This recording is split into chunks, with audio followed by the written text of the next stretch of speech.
Korps Garda Revolusi Iran menyatakan telah meluncurkan 40 rudal ke wilayah Israel sebagai balasan atas serangan Amerika Serikat ke situs nuklir Iran. Sebagian rudal yang diluncurkan adalah rudal terbesar Iran, Khorram Shahir 4.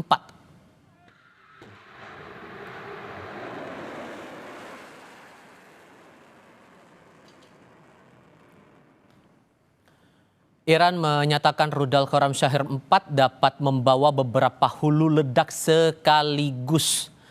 Iran mengklaim rudal presisi tinggi ini punya daya rusak yang dahsyat dengan jangkauan hingga 2.000 km dan bisa membawa hulu ledak seberat 1.500 kg.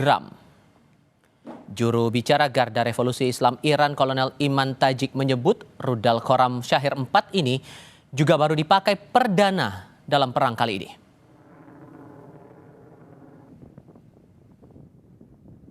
در این عملیات برای نخستین بار از موشک بالستیک چند کلاهکی خیبرشکن از نسل سوم موشک‌های هوافضای سپاه پاسداران با بهره‌گیری از تاکتیک‌های جدید و غافلگیر کننده جهت اصابت دقیق‌تر، مخربتر و مؤثرتر استفاده شد.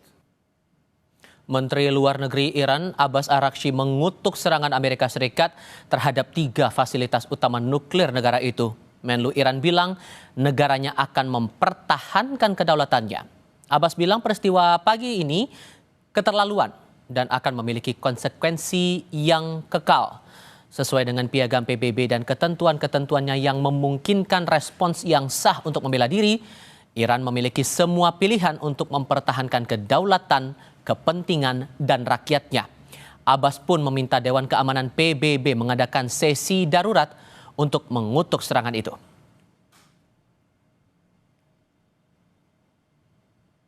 Iran's peaceful nuclear facilities.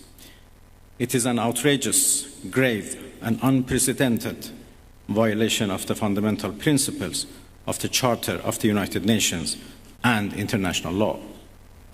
The warmongering and lawless administration in Washington is solely and fully responsible for the dangerous consequences and far-reaching implications of its act of aggression.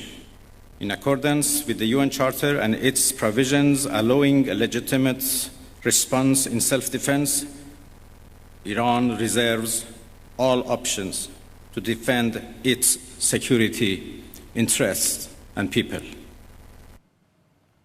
Menlu Iran Abbas Araghchi pernah mengingatkan akan sangat berbahaya bagi semua pihak jika Amerika Serikat bergabung dalam agresi Israel.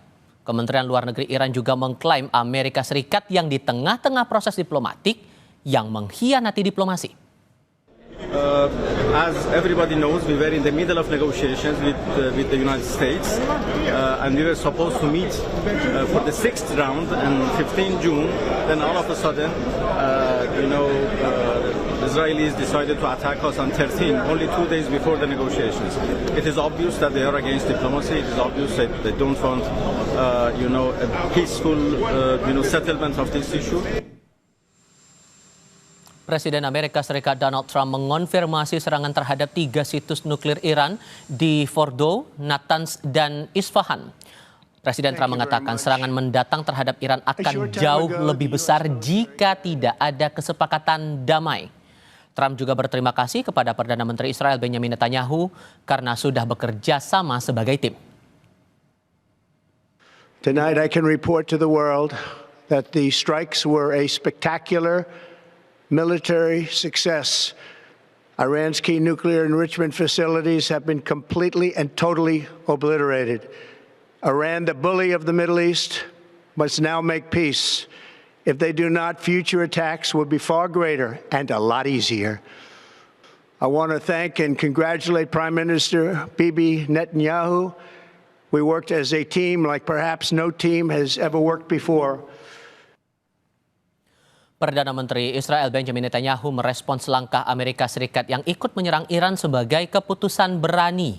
Netanyahu menyinggung Trump menunjukkan kekuatan yang dinilainya bisa mengubah sejarah. Congratulations, President Trump. Your bold decision to target Iran's nuclear facilities with the awesome and righteous might of the United States will change history. President Trump and I often say, peace through strength. First comes strength, then comes peace. And tonight, President Trump and the United States acted with a lot of strength.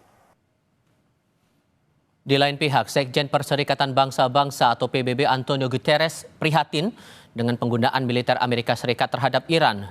Via akun X, Guterres menyebut tindakan Amerika sebagai eskalasi berbahaya yang mengancam perdamaian dunia dan keamanan internasional.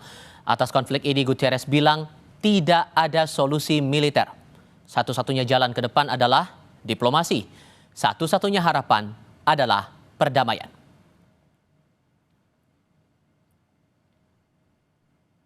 Amerika Serikat pada Minggu pagi menyerang 3 situs nuklir di Iran. 3 situs nuklir itu berada di 3 kota yang berbeda, Natanz, Fordow, dan Isfahan.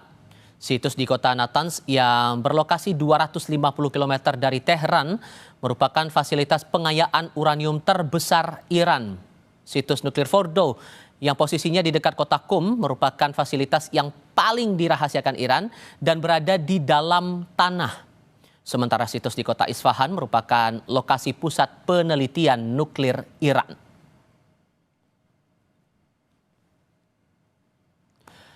Saat menyerang fasilitas nuklir Iran, Amerika Serikat mengerahkan 6 pesawat pengebom B-2. Pesawat-pesawat itu membawa bom GBU-57A atau GBU-57A/B. Bom ini sering disebut sebagai penghancur bunker.